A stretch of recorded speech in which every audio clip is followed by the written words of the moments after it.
have the huge pleasure today to sit here with one of the most important sonic architects of our time, Mr. Daniel Lanois. Daniel, thank you so much for taking the time to talk to us today. Yeah, okay, very happy to be here. And architect, that's good. Thank you. You're about to release your new record, Player Piano. Mm-hmm. How did that come about, that you make a piano record? The piano record came about in quiet times when we weren't touring. We're trying not to say pandemic times, but I guess we'll say it once. And I found myself in my studio in Toronto with my beautiful Steinway old pianos, my co-producer Wayne Lorenz, and Margaret Marison, who loves my piano playing, but I never thought of making a record. She said, "I love your piano playing. You should make a piano record because it puts me in a nice state of mind." So we took advantage of the fact that times were quiet, and we went visiting this piano journey. I had the pleasure to talk to you last year via Zoom about your record Heavy Sun. Oh, and, right. That's right. Yeah. we spoke about nerding out, and you mentioned that you are nerding out on the piano right now, and already talked a bit about preparing a piano. You said you're using condoms and all kinds of unusual tools to get to the sound. Well, we like softer piano sounds, and one way to soften the piano is you put a block between the hammer and the string. So for the upright piano, we use little tea towels. So when the hammer hits, it first has to hit a little bit of a tea towel damper, which makes the note quieter. And then for the grand piano, the hammers come up like this. So we had to build a little topping for each hammer. We were joking that it would be a little condom for each note. So we'll keep that mythology going. But it meant that the piano sounds were more like what I remember from records from the 50s, a little bit softer and more romantic sounding. You said that you are not really much of a fan of contemporary, not piano recordings, but recorded pianos, more to say. Well, I mean, what's happened with pianos is they've become brighter through modern times, and that's fine. But we have to be reminded if things are bright, then you don't see the shadows so much, and so there's a ratio that we call the fundamental to harmonic ratio. So if you play a little softer, you'll hear the harmonics flourish more than if you play hard. So that's the advantage to toning the piano down, that let the harmonics do part of the job. You use 3 pianos in your studio. Can you talk a bit about the specifics of each piano, and did you prepare it differently? Of course, yeah. They're all Steinways, and they're all old pianos. So the one is a Steinway. It's a K, I believe, is the model. And it's 52 inches high or 54 inches high, and it has quite a nice barrel house sound, so really deep bass. But also then that is complemented by what I call a crystal top. So the top notes are a little more dainty and have a little more Tinkerbell in them, a little almost like a little more fairy tale like in the higher register. And then we used a Steinway O, which is a small grand, and that's the one that we put the condoms over each hammer. And that got closer to an electric piano that I like, which is a Yamaha CP70, one of my favorites from the 70s. And I was surprised that I got closer to that sound just by introducing this technique of muting the sound down. And what is the third piano? The third piano is a little shorter Steinway, also an upright, and we did the same thing with that, more of a tea towel damping system. And it had a very interesting lower register. There's a track on the record called My All, and it has a very pretty second line, which would be a support harmony line to the melody. And there are times when it almost has the sound of a soft horn, like a flugel or a French horn. They're very pretty. When I think of the second track on the record, Lighthouse, there's at least two different piano sounds. One that's much more dampened, so to say, or softer. Yeah. And the other one's kind of brighter. The brighter one is the upper register of the Steinway O, and that's the one that's playing the melodies. And then the shorter upright, which I think is a D, that's the one that's playing more of the Cuban piano. And so I'm quite proud of that left-hand piano part on that particular title. And it's the one song that is a little more Caribbean than the others, you know. I guess I've spent so much time in Jamaica that it had to come out somehow or other. How did the compositions come about? I've read that you said sometimes you just started with a, so to say, blank canvas, and to use the old cliche, and just you didn't know where you would be going with this, so you just... There's a title, Inverness. I think that's the third track on the record. And it's based on an improv that I've been working on for a long time. So it's something that I naturally go to, you might say, as an exercise. And I recorded hours of these improvs, and then I went into the listening of them and chose favorite parts and chopped them together. So this is where I wouldn't recommend this to anyone, but it's a compositional process of using edits to create a melodic journey. So in that case, that was chopped together to arrive at a composition. Some other titles were more written, let's say, as would be the case with the title My All, as a bum, bum, bum, bum, bum, bum, bum. So it's like a written part. And in that case, I was really just looking to get as magical a performance as I could. So some things already written, some things left to improv. Back to Lighthouse, I forgot to ask you that. Is there an organ in the background, or is it just a processed piano? Because there's something spherical going on there. Yeah, I think it started as an organ, and then I sampled that performance, and so there's none of my original performance in the title ultimately, and I sampled it, and it's a system, it's a dubbing system that I do, and we got a little bit closer to a squeeze box sound, a little bit like, wait, is it Astor Piazzolla? Do I have that right? Astor Piazzolla. Yeah, I think that, let's say I got that right. We got closer to his sound, which is one of my favorites. So what's nice about using the dubbing process is you could get to more exotic results.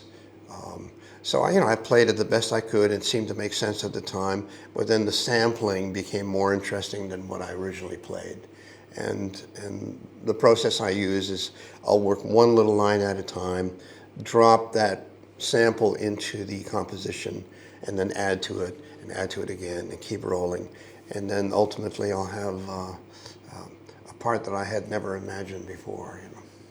Is this something, last time we spoke about the U2 track Moment of Surrender, and you mentioned that the organ in this track isn't really organ, but also like a processed studio sound. Is it something similar you did back then? Yeah, it's similar to that. We are, it never stops, the experimentation, with processing in our studio.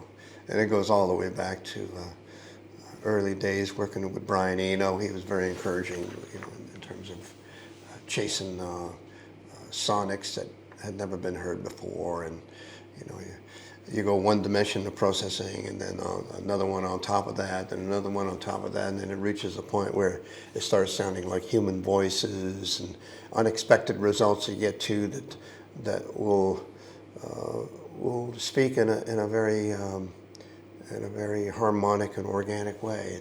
It's hard to describe because it's a different journey every time, but there's no doubt about it. The treatments and the processings are quite. There are a lot of links in the chain that lead to the finished product. You've also mentioned that talking about already existing material in which you built. You mentioned the track Clinch, which is based, as I understood it, on the drum beat that you did for Danny Clinch, for the famous photographer, who's also a musician. Yeah. Can you talk a bit about that track and that?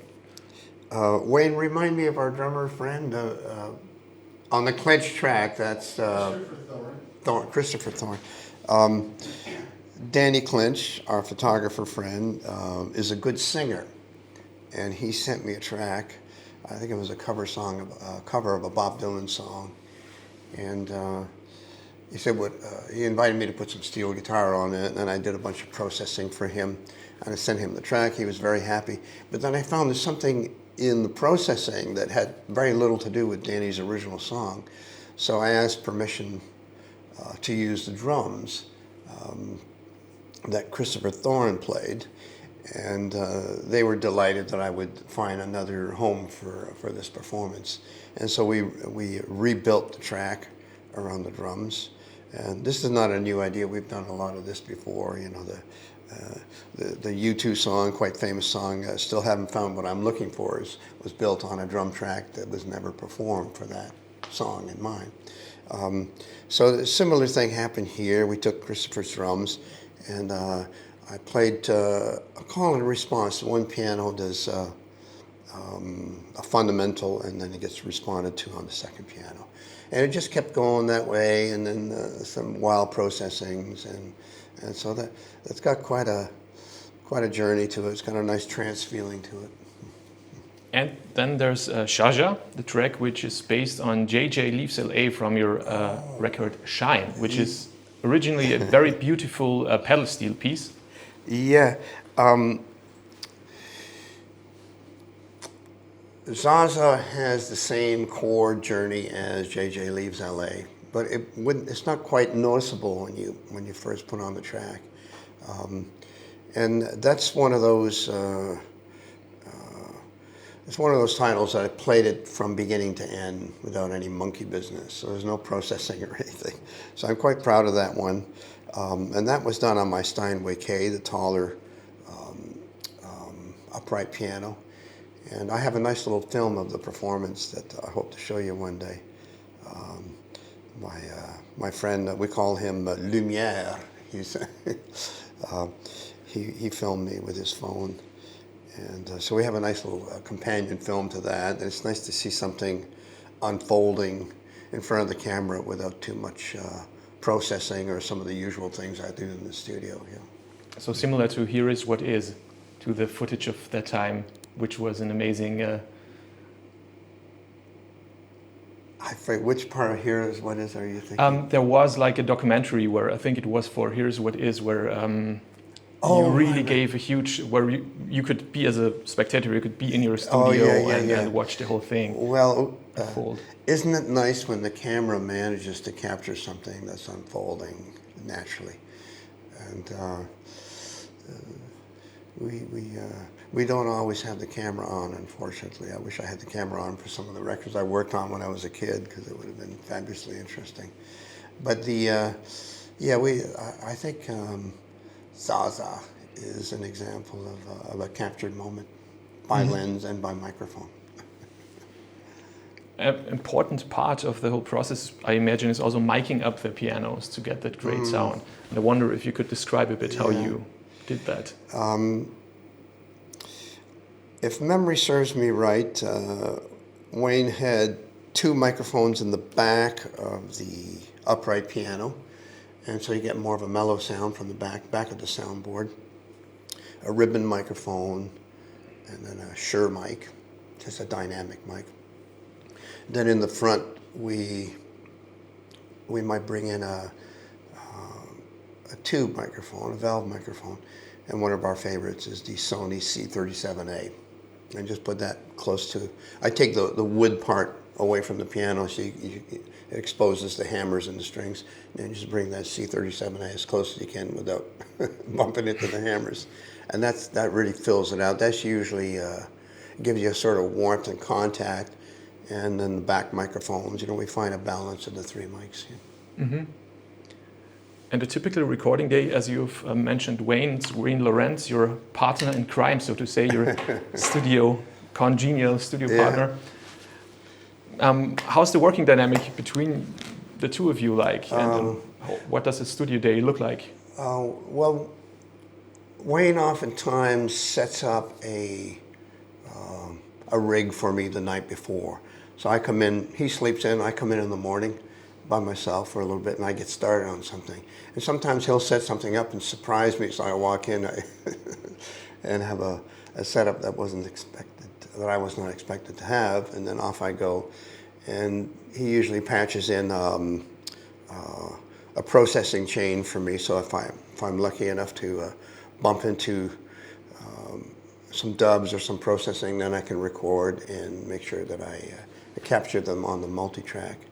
So that's one little system that we have between us that works out well.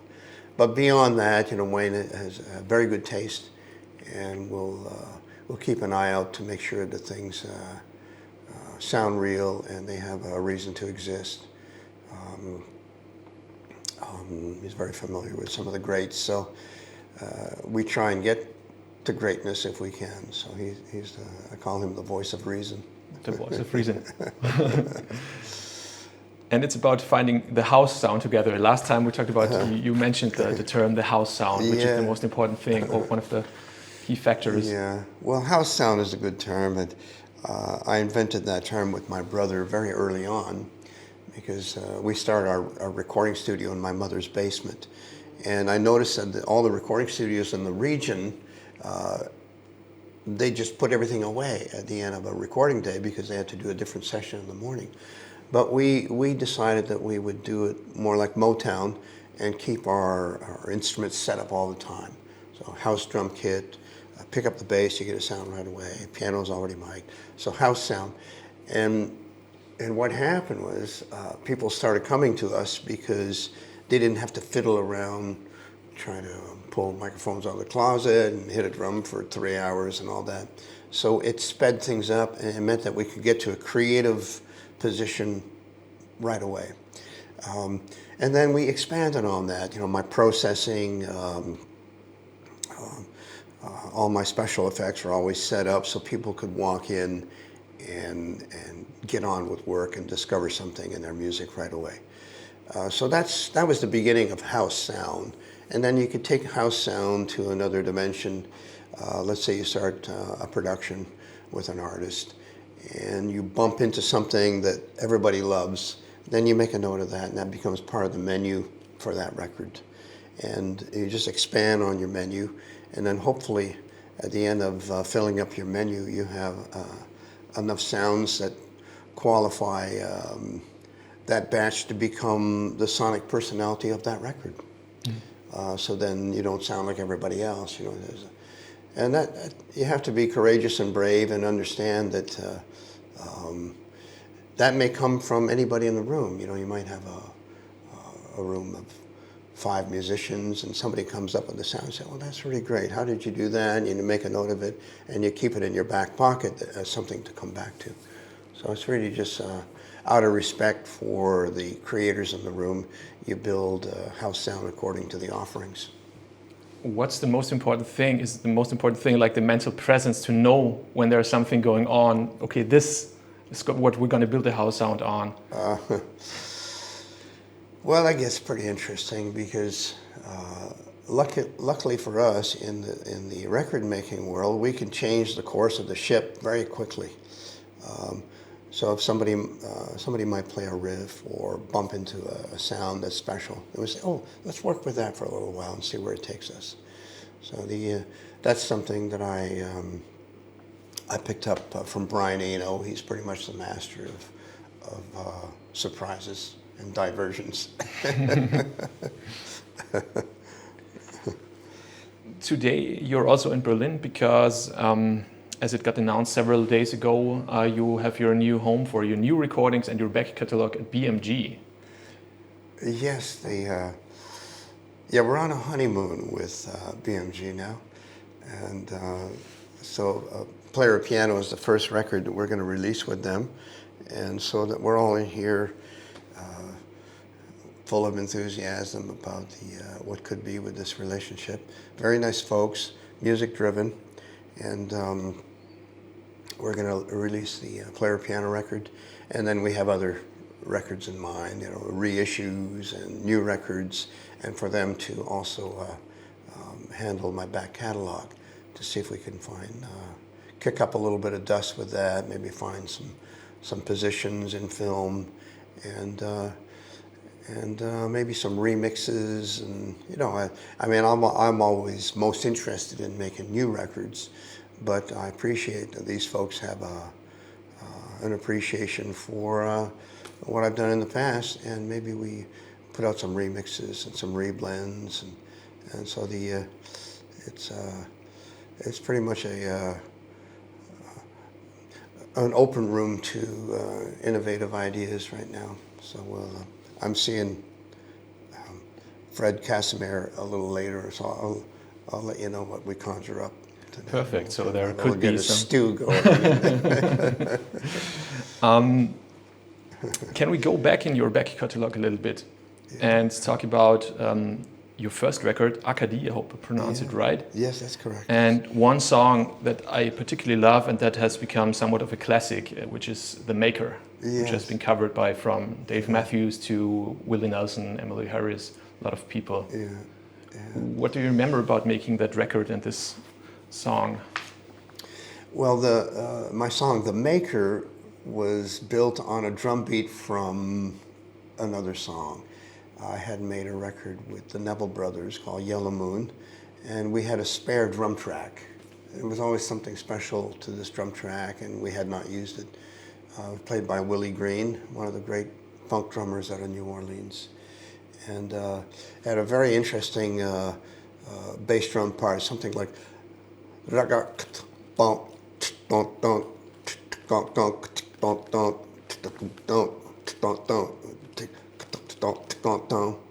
and then the chords of the song are classic, more of a almost like really a folk song. And that bass drum, Willie's drum figure, along with these simple chords, suggested that we might be able to go to a stranger place with the bass. And so I had just, I'd spent some time at Peter Gabriel's, and we had a song over there that called In Your Eyes. It don't in your eyes. So I took that rhythm figure and applied it to the bass. So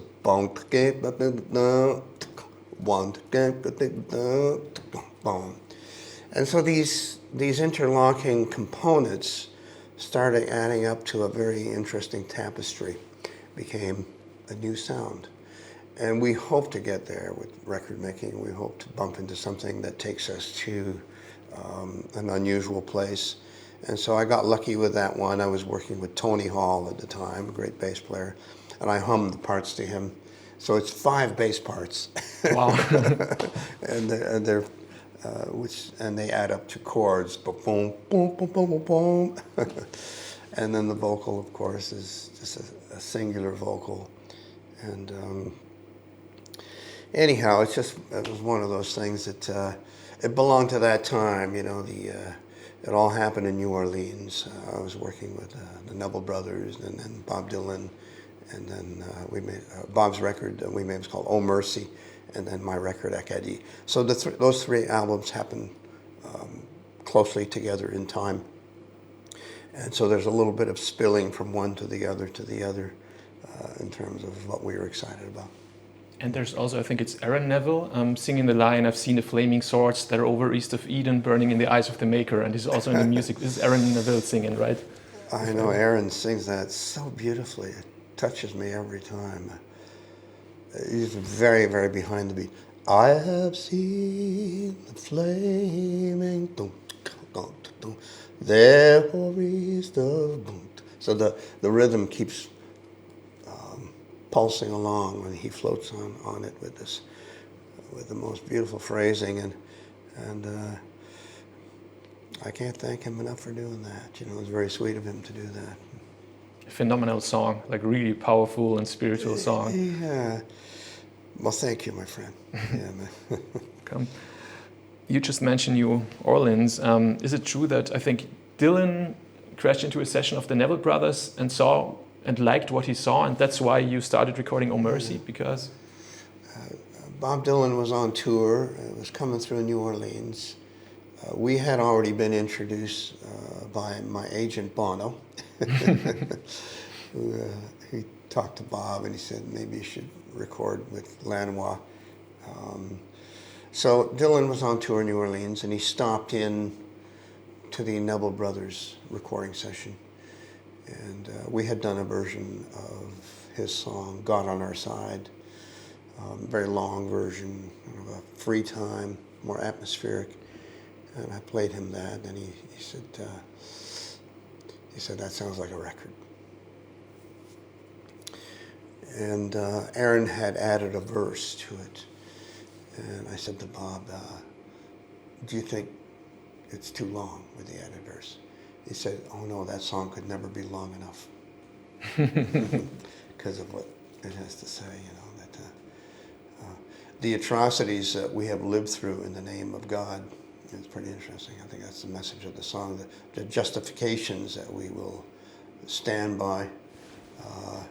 Something might be wrong, but we convince ourselves that it's right because of some kind of a belief system. So you wanted to get it to keep going. He said it could never be long enough. But anyhow, Bob really appreciated that we were doing things in a different way because we had set up a kind of a homemade studio really in a 6-story apartment building on St. Charles in New Orleans. I lived on one floor, Charles Neville lived on another, and the studio was on yet another floor. So it was a house of music that we had built specifically for the Nevilles. And it was decorated with all kind of artifacts from New Orleans, including Art Neville's Bobcat, a stuffed Bobcat was on the console. So I think he was touched that we were unconventional in not only with our recording technique, but with our imaginations. Mm-hmm. Now, a big part of your work, and it's subjective, so correct me if I'm wrong, but to me it seems that a big part of your work is also to combine tradition and past with sounds of the future, with keeping it thinking forward. Well, yes, we talked about that. I did one interview before I saw you just now, and that came up, and we, of course, we came up with music that we loved. That's why we got into music, because we were in love with something that already existed. And in my case, I came up with violin music, because I'm French-Canadian. My grandfather was a violoneux, so I heard a lot of the old melodies. You know, I came up at a time when Detroit Motown music was on the hit parade, so we heard a lot of you know, Aretha Franklin and little Stevie Wonder and some very amazing music, not far away from where I grew up in Detroit. And so there were a lot of fine examples of the very best to draw from. And let's say that was the bedrock, the music that I grew up on. And it set a standard for me in terms of excellence. But we don't want to. We're not suddenly going to be Motown, and I'm not going to be Jimi Hendrix, and so on. So we take those lessons, those inspirations, and apply them to our current work without being specific. We don't copy anything, and then we hope to get to the future with it all, where innovation lives, because we want to do things that have never been done before. So that's what was great about working with Eno. He was always pushing the envelope of innovative sounds, and I think his spirit has always been with me that way, that we we came up with traditional music, let's say, but we want to make things that have never been heard before. I think a very interesting example for that in your back catalogue is your collaboration with Venetian Snares, the record, which combines break beats and break chords, so to say, with your very characteristic and beautiful pedal steel playing. Yeah. That was one of the most interesting encounters to work with Venetian Snares. He's also Canadian. He was touring in Toronto, and a good friend of mine, Ryan Warrell, made the introduction, and we decided, he came over and we jammed, and I was just so impressed with how far he had gotten with his art, and he's really a great master. And there was some kind of cohesion from that jam session that led us to do more. We did it all in Toronto, and the process was such that we would, Aaron had already prepared these very intense tapestries of rhythm and electronics. And I then applied my steel guitar. We did live performance, but then in Aaron's absence, Wayne and I would go through all the details of what we had done and choose the best parts, and then I edited a lot of it together. So there's a lot of edits in that record. We made 2 albums. There's a second album, the B album, which is also very interesting. But not many people have heard this work, you know. But I stand by it. I think it's some of the most interesting work I've ever done. I played it for. I played a couple of tracks for Bono. He said, "God, you guys should have done the new Blade Runner soundtrack with this," you know. So, who knows? You That's know, true. And it may rear its head through a film sometime, and maybe whether it be a Cronenberg film or some kind of sci-fi film. I think it could really find a great home. It's a strong body of work. Talking about pedal steel, Yeah. of course, not lap steel, pedal steel. It's also an instrument that people very much combine with you because you've managed to use it in a way that nobody pretty much has done it before, to give the instrument a whole new context. What I found interesting in an interview with Dweezil Zappa, you once said that slide guitar was the second instrument you've played after like the tin whistle. Yeah, right. And then you played the slide guitar because a door-to-door salesman came and offered lessons. And I was wondering if you could continue that story. How were those lessons like? Well, the school only taught accordion and slide guitar, so I said, okay, I'll take slide guitar. And it was really just an acoustic guitar, put it on your lap with high action. And I went to my lesson once a week, and my teacher played the chords, and I played the little melodies. And it was, I think, to continue with the development of my melodic journey, I think playing those melodies, you know, I heard the violin melodies of my grandfather, but then this new batch of melodies, they were more classic American folk songs, like Please Come Back to the River Valley. You know,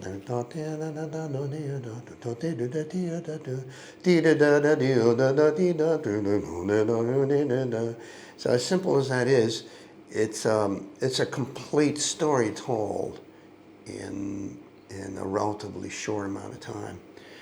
And so those lessons really got into my head.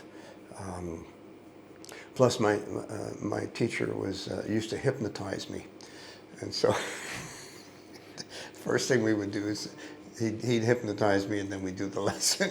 He'd hypnotise you. Yeah. And which technique? How did you do it? There was a music stand. He put the little Center 445 on the stage. He said, "Keep looking at that." He talked to me. He said, "You're going to get better and better." This whole thing with his hands. And I'd look at it, and sure enough, everything would get fuzzy, and then I'd pick up the guitar, and he was right, I got better and better. But all that aside, then eventually I played, you know, I said to my teacher after a while, "When do I get to hold it like Elvis? I'm tired of putting it on my lap." So that was the end of the lessons then? It was the end of that lesson, but I kept going. I studied with a lot of really good local and regional guitar players as a teenager. I studied with a great big band guitar player named Tony Braden. And I really look forward to working with him because he taught me what we call inversions, like a little 3-note chords that you can play different representations of one chord in 5 different places on the guitar neck. And that was a big part of my development with harmonic structure. But I never went to college or university. Like a lot of people in rock and roll, maybe you're 18 years old, you have to decide whether you're going to go with your band or go to a school. So my school was my recording studio, and things were going well, and I just decided to keep working with that, and I got to work with some great singers, gospel singers, and so my education with the shape and the position of harmonies just kept blossoming through that. And so by the time I was in late teens, I had a very good understanding of how parts fit together. And then when I got in my early 20s, I was able to really be helpful to people because I had all that information inside me. And so I was able to make. I didn't know what a record producer was. I just gave people advice, and they started to think, when I was right, they'd say, "Oh, this kid's right." So. And when was the time you said you started pedal steel or slide guitar in a more traditional way? When was the time when you discovered what a pedal steel could do? Because well, I was more of a conventional player at first because I played in some local country bands, and I enjoyed that. But I was never as good as the greats. Buddy Emmons, to name one, or even my teacher, Bob Lucier. These are like top level country players that could really play like big band type stuff, but played on a slide guitar. I could never go there, so I decided that I would go more in the direction of hymns and to play simpler chords, but find something interesting within those chords that could allow the harmonics to do the talking. And so a combination of my melodic intuition and playing slower meant that I got to the style that I've developed. It's just something that belongs to me. And so I could never play like Buddy Emmons even today, but I went into this other direction of playing more slower and more melodic. And also with the fingers, right? You don't use for most of the time. That's right. I play with flesh on string. I can play with metal finger picks, and I like that as well. You get a little more of a glassy sound. But most times I just play flesh on string. And oftentimes I just play a single note, and I've gotten to this sound that I like now. It's a little more like an Armenian duduk, which is it's a little wind instrument, so it's only one note at a time. And I found a way of playing softly and get to that guttural duduk sound, and I'm very pleased about that. And do you also sometimes, if I'm not mistaken, put your finger under the strings to have little sound effects and little tidbits? There's a term in the steel guitar world, it's called blocking. So you block the strings you don't want to have ring. And so I had to modify my guitar because my fingers are very big. So I'll stick my fingers under the strings and play a melody on top. That way I can do some blocking with the right hand and then also block with the left hand. Because oftentimes there'll be some stray notes that just are not complement to what you're trying to play. It's a little bit like the harp, the harp is a blocking instrument. You just shut off all the strings you don't want, and then you can do, it makes sense because you don't want to play every note. It's going to be mumbo jumbo. What I ask myself as a guitar player, do you follow a similar approach? Because also your guitar playing, you play electric guitars with your fingers, very textural, very create very dense atmospheres with it. I suppose there is a relationship, my regular guitar playing to the steel, in the sense that I'm a finger picker. So I don't use a flat pick most times. And so a similar technique, certainly tonally, because again, flesh on string. And then I use this back of the thumb where I pull up and I keep a nail on the thumb, so then I can get the sharpness from that.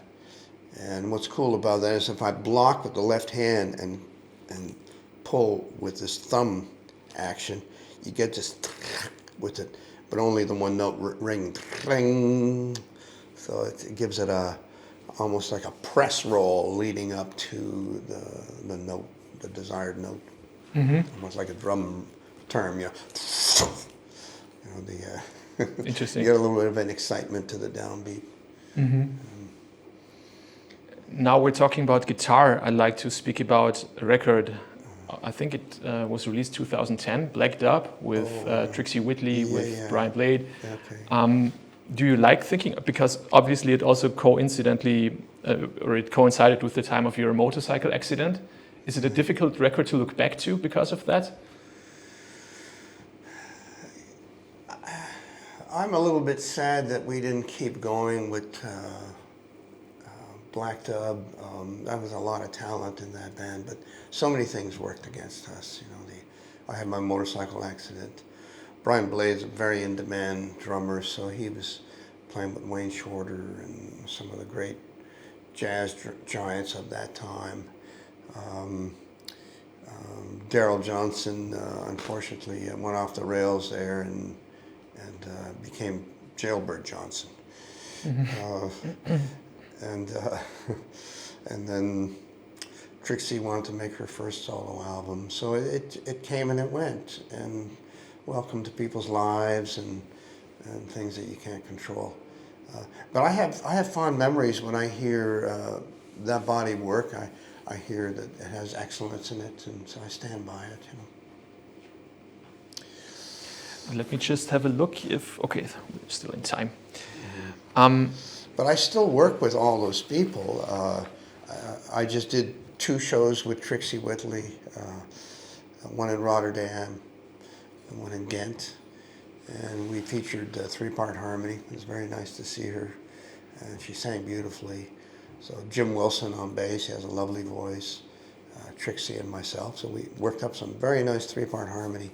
And it was nice to be reminded of that kind of vocal communication to an audience, because it's the opposite end of the spectrum from a very prepared electro show, because a lot of shows in modern times are driven, metronomically driven, and with lights and everything, and it's fantastic, it's exciting. But to hear people go up to their mics and take a risk that they're going to be remembering their parts and the delivery and the dynamics. So it was very nice to see her in that situation and for us to sing in harmony together. I'm seeing Brian Blade pretty soon. We're going to be recording in Toronto in the fall. And I see Johnson. I'm writing some songs with a fellow named Micah Nelson. That's one of Willie Nelson's kids. Very, very talented fellow, great imagination. And Daryl stopped by. He happened to be in town in LA, and he stopped by and played a beautiful bass line. So we keep in touch with everybody. We just don't have that band going anymore. Mm-hmm. Yeah, but I don't want to have another motorcycle crash. That's for sure. No, we don't want you to either. Man, I almost died. I broke 10 bones. 10 bones. Tough, yeah. I remember the interview you gave, I think, with Neil Young. You gave a duo interview about the whole thing. Yeah, that's right. I was making a Neil Young record then, and Neil was very helpful because he called some of his people in the hospital business and put in a good word for me. So I got a private room once he made a call. Speaking of Neil Young, Lanois, what a brilliant album and highlight in Neil's discography, I think. Oh, there was a nice little message from Neil. He has an archive. I don't know much about it, but I think you can dial it up on the internet and access his archives. And he has a little memo in there about the making of that record, and he says that he really appreciates the inventions that came his way through my efforts, and he hopes to make some more music with me one day. So I might give him a call now that I know that he loves it. But it was a very inventive time. As always, we try and get to a place of originality, and I had a little system going, a little guitar sound going at the time. It's kind of a low octave sound that responds to the bass strings of the guitar. And he got very excited about that, and so we had this thundering bottom end. But it didn't track every note correctly, so in Neil's absence, I went to my Taurus Moog pedals and punched in the ones that didn't quite register. So, but that record has a great bottom end and some great songs. I think a couple of the acoustic songs are really touching to me to this day. I think there's one called Peaceful Valley. Listen to the lyrics on that; it's very powerful, But anyhow, I really enjoyed working with him. We had an automatic communication because we're both from Canada and of that age group, So a lot of things got said without words. Cool. As somebody who has produced such a huge output over the years, are you a good archivist of yourself? Is there a Daniel Lanois vault, like a central vault, where everything you've ever done is?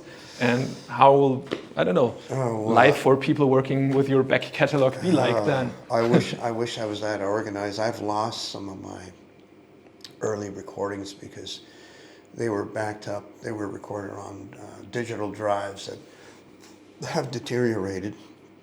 So I just have Wayne Lorenz really trying to look after all that, and I thank him for that because I tend to move on and get excited about things, and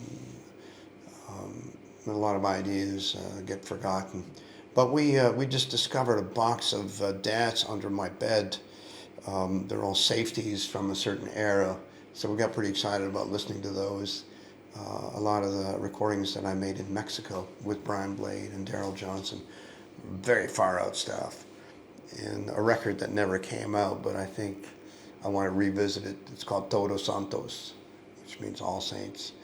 And so as I hear that material now, I think, oh my goodness, we were really on the pulse of something.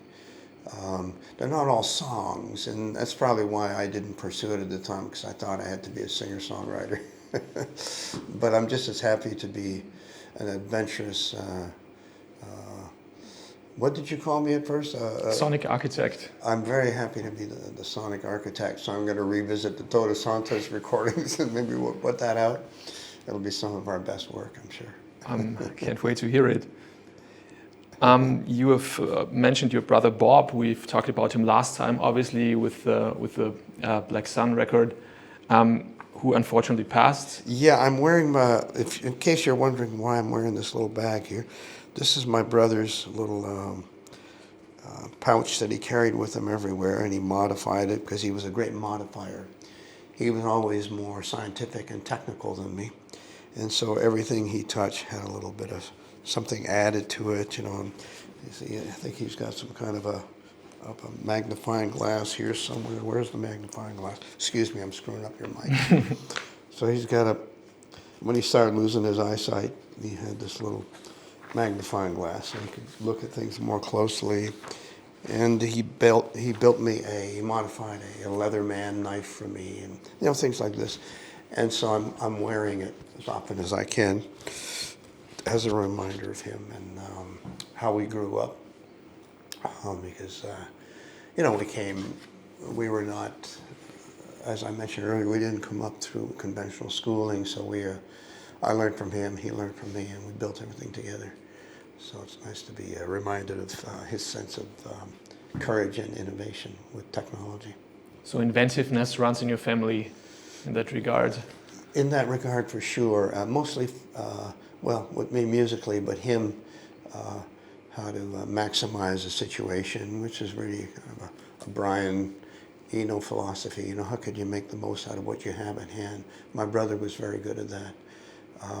And he facilitated a lot of my dreams. And I would say, well, you know what would be great? What about this and that and the other thing? And he would design it for me.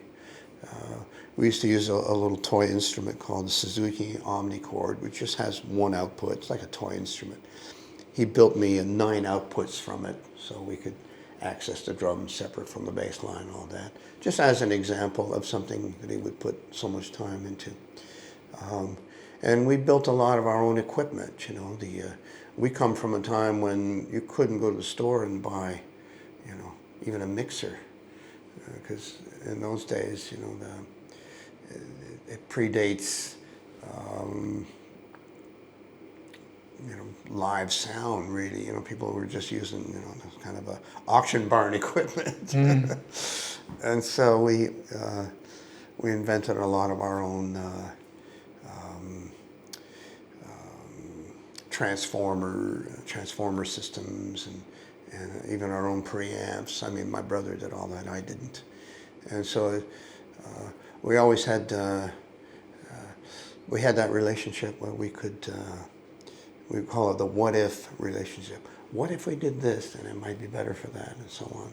But I think science is all about that, you know. People who make discoveries, they challenge convention and bump into things that were not manufacturer recommended applications, you know, distorting sounds or underpowering sounds, and whether you're talking about studio equipment or you're talking about the lens, you know, sometimes the most fascinating results come out of mistakes and people wondering how to make things better. So we always had that exchange. Yeah, so I carry this little bag to remind myself to be innovative. So apart from obviously the family aspect, is this something similar that you found in Brian Eno, and as an important also person in your life and your creative process? Oh, for sure. Brian Eno was a big part of that part of me. You know, I was very skilled and developed musically when I met Brian, but he was more advanced in regards to challenging convention. And he had already made Remain in Light with Talking Heads, for example. Had already recorded some great solo records in the 70s, including Music for Airports.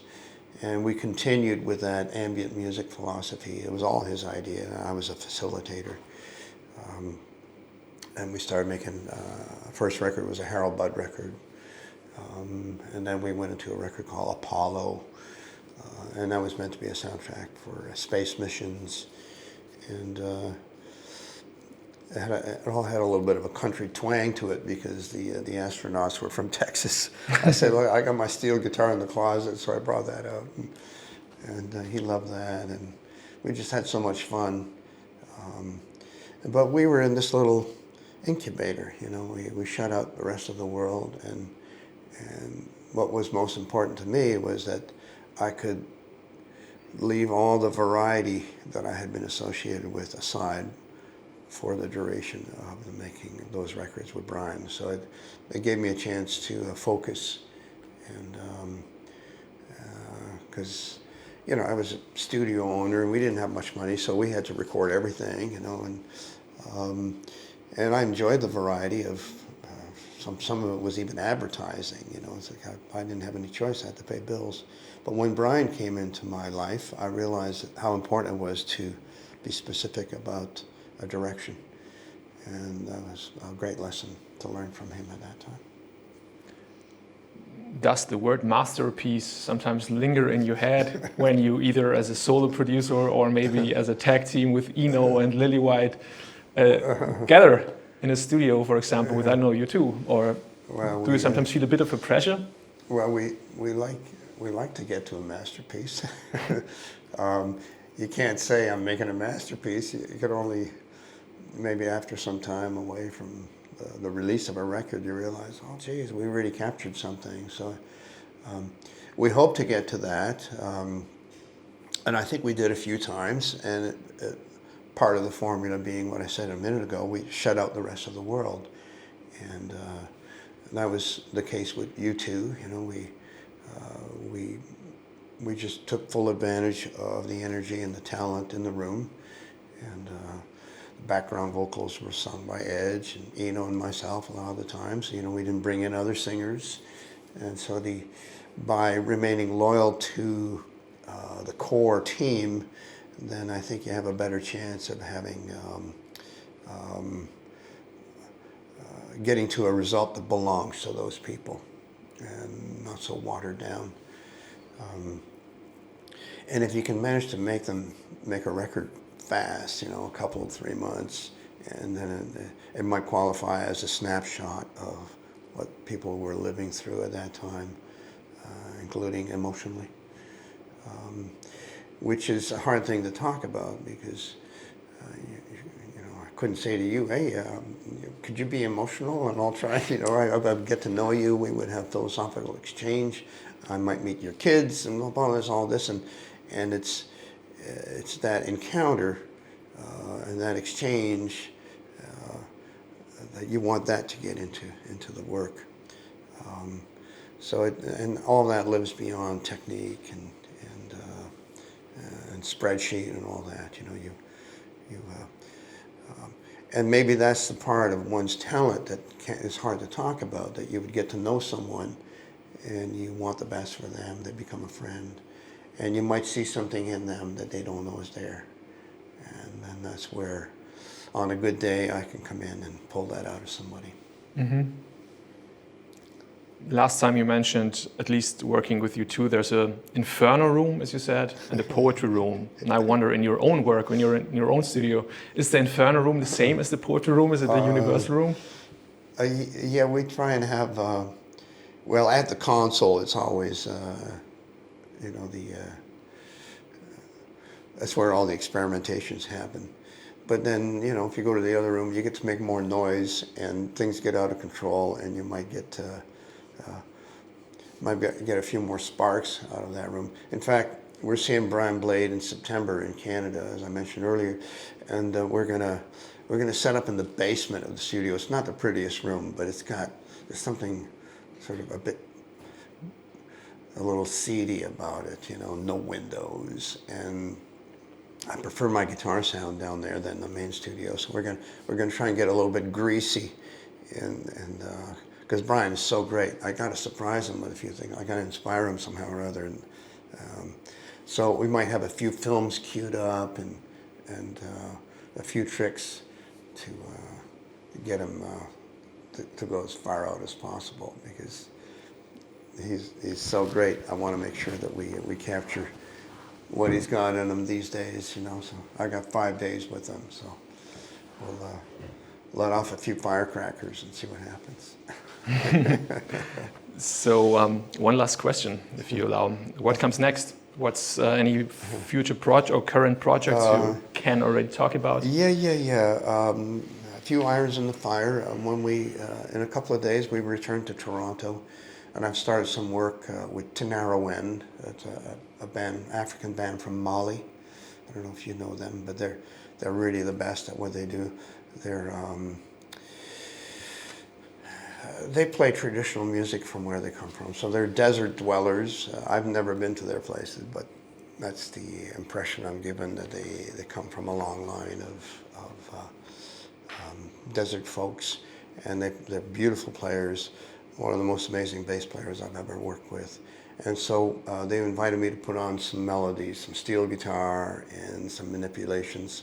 We already did 3 tracks, so we're going to try and come back to that and then deliver something special to them by August the 1st. And then they're giving me the license to do what I'm calling a rebuild record, where I get to I deliver the main record to them, and then I do a more far out version. I turn everything upside down and weird things up and try and get to something that's never been heard before. And they're that good. They're really special, Tenaro one. And then I'm halfway through a record with Micah Nelson. That's one of Willie Nelson's kids. He's a great guy. We're writing songs together. And we got started on that in Los Angeles. We're going to continue in Toronto. And then we're scoring a little animation called Jelly in the fall. And so that's going to be another opportunity to go far out. So those are 3 irons in the fire. And then, God knows, I got to get to Todos Santos, pull out all that Mexican stuff. Then we got to sing on the road. It never stops. The madness never stops. Thank God it doesn't. Sometimes people get tired of my enthusiasm. Hey, Lanois, when are you going to stop? Put your feet up and enjoy life. I hear that every now and again. Yeah. Who says that? Well, some people that are smarter than me.